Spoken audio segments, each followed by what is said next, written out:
Graça e paz do Senhor Jesus a todos.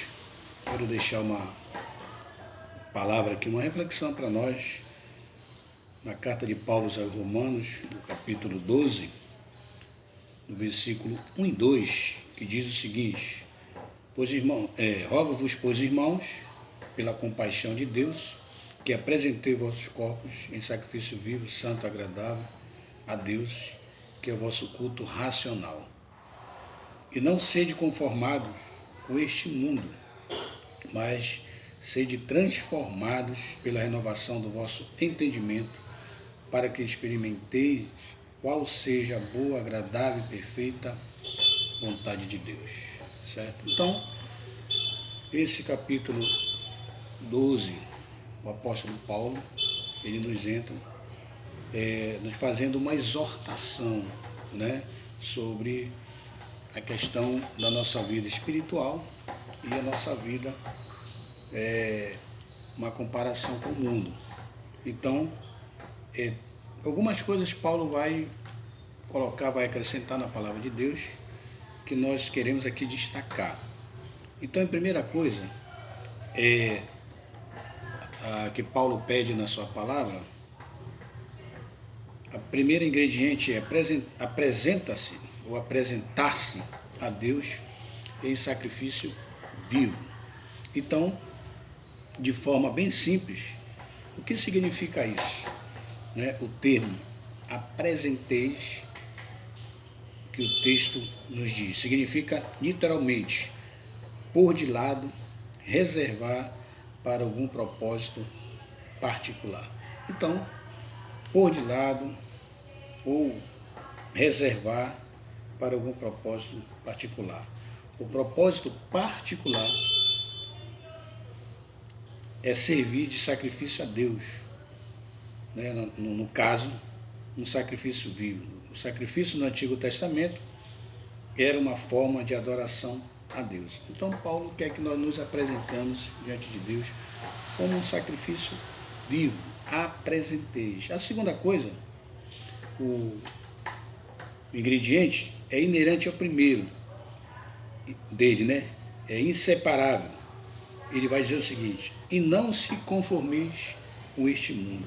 Esse termo conformeis encontra no texto, indica a moldagem segundo um determinado padrão, em que uma coisa toma forma de outra, adquirindo o seu caráter mediante alguma influência ou poder exterior.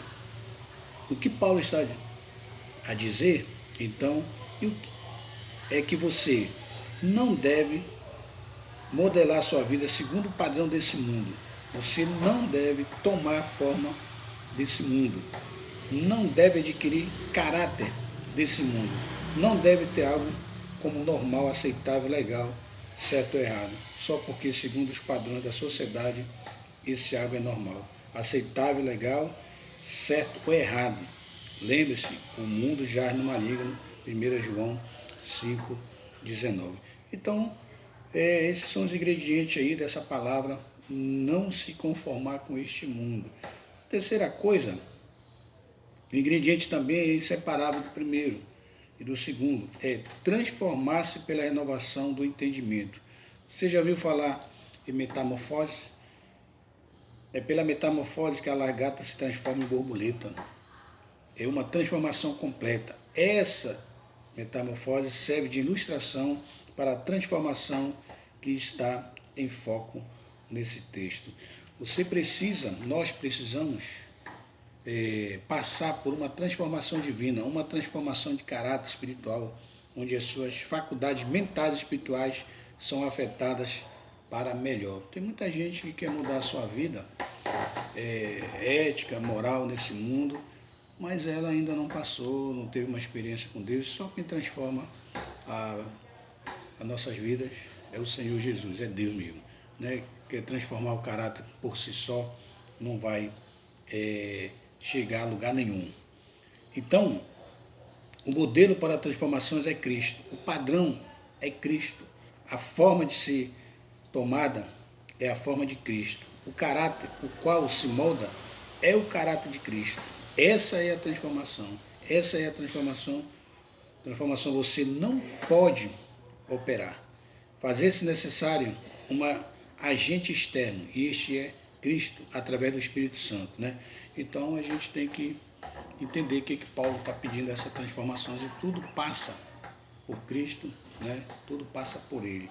E a última coisa aqui que eu queria colocar era você entender qual é a perfeita e boa, agradável vontade de Deus, né? Então, boa, agradável e perfeita vontade de Deus. O que você entende disso? Então, muitas coisas a gente tem que entender que às vezes nós queremos ter, né, esses ingredientes. Qual é a boa, agradável e perfeita vontade de Deus para a minha vida? Às vezes oramos e tomamos decisões sozinha, buscamos sozinha. Qual é a vontade de Deus para a sua vida? Deixar alguns irmãos responder. Geralmente, quando se pensa em vontade de Deus, pensa-se em algo que Deus quer que alguém obedeça e faça, cumpra uma ordem e um mandamento, exceto que isso está incluso também de forma forte, veemente, evidente e abundante. Entretanto, a vontade de Deus é boa, agradável e perfeita para a sua vida. Consiste em mais do que obedecer à ordem ou agir segundo o mandamento que ele dá. Então, lá em Deuteronômio, no capítulo 28, até o versículo 13, eu vou encerrar com essa leitura. Deuteronômio, no capítulo 28, no versículo 13, ele vai dizer o seguinte, de 1 até o 13, ele vai dizer o seguinte: e será, se ouvires a voz do Senhor teu Deus, tendo cuidado em guardar todos os seus mandamentos, que eu hoje te ordeno, o Senhor teu Deus te exaltará sobre todas as nações da terra, e todas estas bênçãos virão sobre ti e te alcançarão quando ouvires a voz do Senhor teu Deus. Bendito será na cidade, bendito será no campo, bendito o fruto do teu ventre, e o fruto da tua terra, o fruto dos teus animais, e as crias das tuas vacas, das tuas ovelhas. Bendito o teu cesto e a tua amassadeira. Bendito serás ao entrares, bendito serás ao saíres. O Senhor te entregará feridos diante de ti os teus inimigos que se levantarem contra ti. Por um caminho sairão contra ti, mas por 7 caminhos fugirão da tua presença. O Senhor mandará que a bênção esteja contigo nos teus celeiros, em tudo que puseste a tua mão, e te abençoará na terra que te deu o Senhor teu Deus. O Senhor te confirmará para si como povo santo, como te tem jurado, quando guardares os mandamentos do Senhor teu Deus e andares nos seus caminhos.